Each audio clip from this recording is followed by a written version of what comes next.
پیارے بچوں، ایک گاؤں میں دو پیارے سے دوست کہیں دور جا رہے تھے۔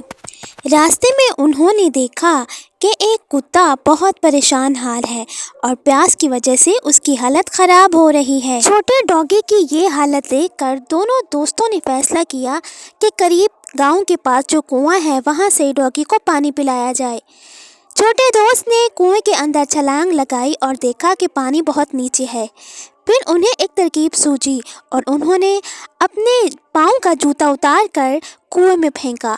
جوتے میں بہت سارا پانی آ گیا۔ ڈوگی نے آرام سے جوتے میں سے پانی پیا اور اس کی پیاس بجھ گئی۔ اس پر پھر اس پیارے سے ڈوگی نے ان پیارے سے دو ننھے دوستوں کا بہت شکریہ ادا کیا اور ہنسی خوشی ڈوگی اپنی راہ کی طرف چل نکلا۔ اس کہانی سے ہمیں یہ سبق ملتا ہے کہ مشکل وقت میں ہمیشہ دوسروں کی ہیلپ کرنی چاہیے، چاہے انسان ہو یا جانور۔